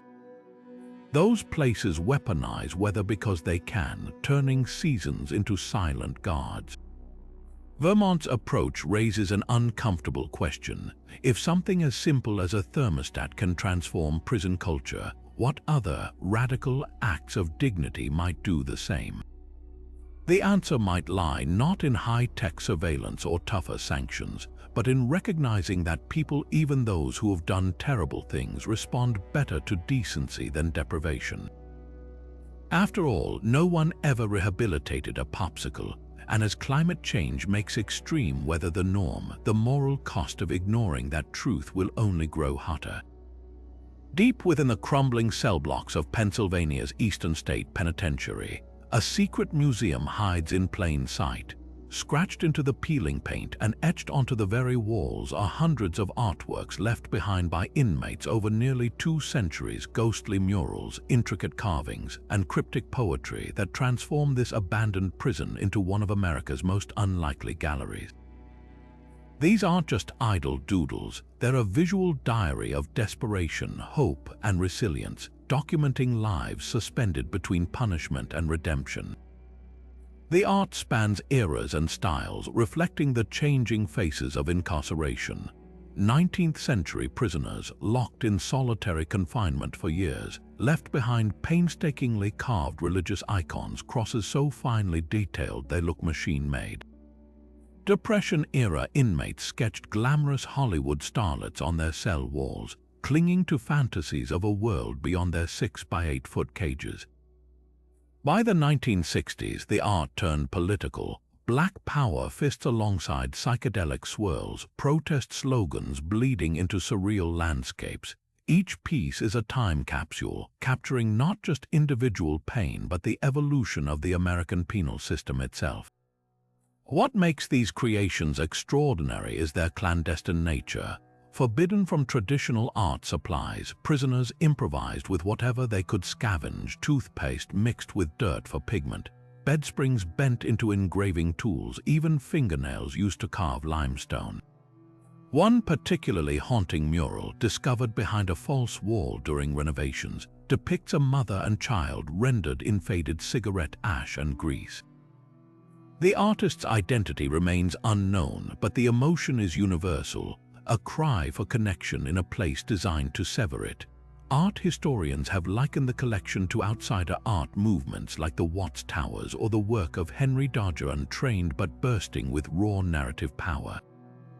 Unlike sanitized prison art programs where pieces are made for sale or approval, these hidden works were created at great personal risk, often under threat of punishment. That urgency gives them an authenticity no curated exhibition can replicate. Dr. Elena Varga, a criminologist who catalogued the murals, notes these weren't made for an audience. They're pure, unfiltered humanity, scratched into walls like a message in a bottle. The most poignant pieces blur the line between art and artifact. In Cell Block 12, a prisoner serving a life sentence in the 1950s carved an entire chessboard into his cell floor, complete with pebble pieces. Nearby, another inmate meticulously notched a calendar into his windowsill, marking off 14,000 days before his release, only to die of tuberculosis 6 months short. These works aren't just expressions, they're evidence of how creativity becomes survival when all other outlets vanish. Preservation poses unique challenges. Unlike a traditional museum, Eastern States art exists in the very fabric of a decaying building. Conservators face impossible choices: stabilize a crumbling wall and risk erasing its history, or let nature take its course and lose the art forever.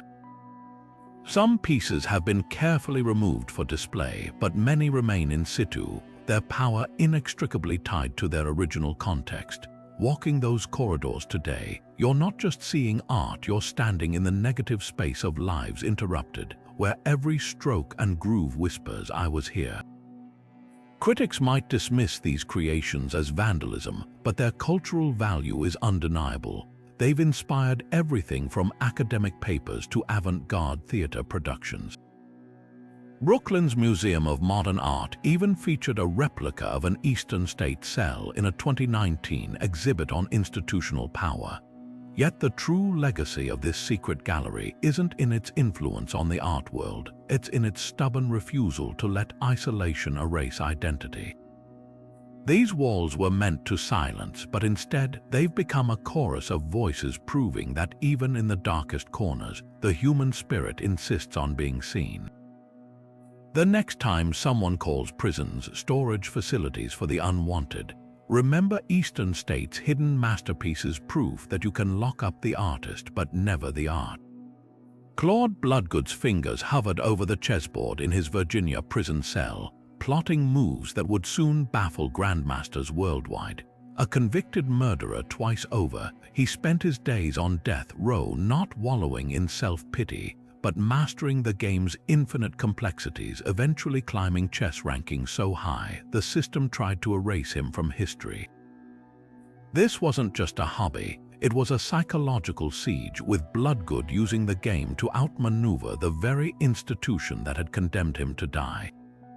His journey began in the 1970s when the prison librarian handed him a dog-eared chess manual to pass the time. What followed was an obsession bordering on the supernatural.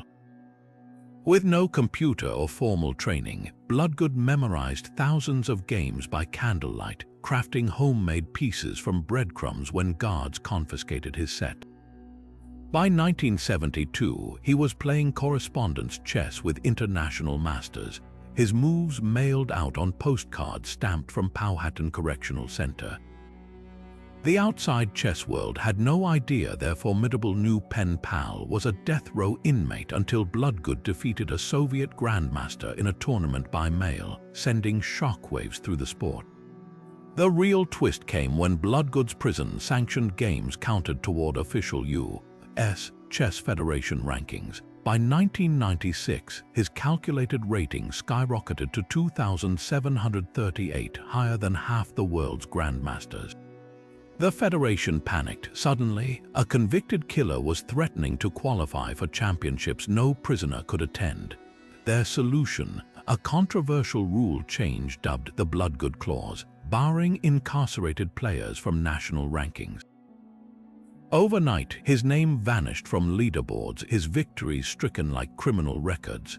This ethical quagmire cuts to the heart of how society reconciles brilliance with brutality. Bloodgood's crimes were horrific: a 1963 manslaughter conviction for killing his mother, followed by a 1970 murder during a botched escape attempt. Yet even his victims' families acknowledge the cognitive whiplash of watching a violent man demonstrate such strategic genius. "It's like finding out the monster under your bed can solve quantum physics," said the daughter of one victim. Chess masters who corresponded with Bloodgood described his mind as a supercomputer, capable of visualizing 20 moves ahead while confined to a 6 by 9 foot cell. Psychologists still debate whether chess became Bloodgood's redemption or merely his weapon. Some insist the game reformed him, channeling his aggression into mental combat. Others point to his manipulation of prison tournaments, allegedly strong-arming weaker inmates to throw matches and inflate his rating. The truth likely lies in between. Chess didn't erase his crimes, but it complicated the caricature of an irredeemable killer. In one chilling parallel, Bloodgood's signature strategy involved sacrificing pieces early to gain positional advantage later. a metaphor almost too glaring for a man who'd sacrificed lives without remorse. The system's response reveals just as much. When Virginia briefly commuted his death sentence in the 70s, Bloodgood used a prison chess tournament as cover for another escape attempt, stabbing an officer with a smuggled shank. Yet authorities still allowed him to keep playing, even promoting his games as proof of rehabilitation. This hypocrisy underscores our uncomfortable truth. Society loves a redemption arc, but only if the protagonist stays safely behind bars. We'll celebrate a prisoner's talent so long as it doesn't inconvenience the illusion of justice. Bloodgood died of natural causes in 2001, his final game left unfinished. Today, his legacy lingers in every debate about art versus artist, genius versus morality. Should a killer's chess ranking matter? Probably not. But the fact that we're still asking proves something more profound, that even in our darkest corners, humanity refuses to be simplified. Monsters can play beautiful games, saints can make terrible mistakes, and sometimes the most checkered pasts force us to stare at the board and wonder, is anyone just one thing? From luxury prison cells with flat-screen TVs to inmates mailing themselves to freedom in wooden crates, the American penal system is a hall of mirrors reflecting society's wildest contradictions. We've seen prisons that double as human zoos, convicts who became chess grandmasters, and escape attempts so ingenious they belonged in Hollywood heist films. These stories aren't just bizarre footnotes, they're stark reminders that behind every iron bar and razor wire, there's a world where human creativity collides with institutional control, often with surreal results. Think about the paradoxes we've uncovered. A prison where inmates surf Pacific waves while serving life sentences, yet others ban the color orange over gang symbolism. A system that pays prisoners pennies to fight wildfires, then denies them the right to claim lottery winnings. These extremes reveal uncomfortable truths about justice, power, and who we allow to be redeemed. How can a place like San Quentin host Shakespearean actors and secret wine cellars under the same roof? Why do we applaud inmate chefs like Jeff Henderson while stripping others of basic comforts like climate control? The answers lie in the messy, contradictory heart of the system itself, one that preaches rehabilitation but often thrives on punishment. The deeper you dig, the clearer it becomes. Prisons don't exist in a vacuum. They magnify society's flaws and virtues alike. When a prison zoo like Angola forces inmates to care for animals better than they're treated themselves, or when a place like Chester swaps guard uniforms for polo shirts and violence plummets, it proves environment shapes behavior far more than we admit. These institutions become microcosms of our values, where we draw the line between justice and cruelty, between second chances and permanent exile. So here's the real question these stories leave us with. If prisons are meant to correct, why do we tolerate conditions that crush the very humanity we claim to restore? Maybe the most shocking fact isn't what happens behind bars. It's how comfortably we ignore it until someone mails themselves out in a box or tunnels through molasses-flooded cell blocks. Now it's your turn. What's the wildest prison fact you've heard? A secret library, an inmate-run brewery, a ghost story that keeps guards up at night? Drop your favorites in the comments, because history's strangest tales are always hiding in plain sight, waiting for someone to shine a light. And if you're hungry for more offbeat deep dives into America's hidden corners, hit that subscribe button. Trust me, we're just scratching the surface. The truth is out there sometimes. It's just hiding behind a false wall with a warden's wine stash.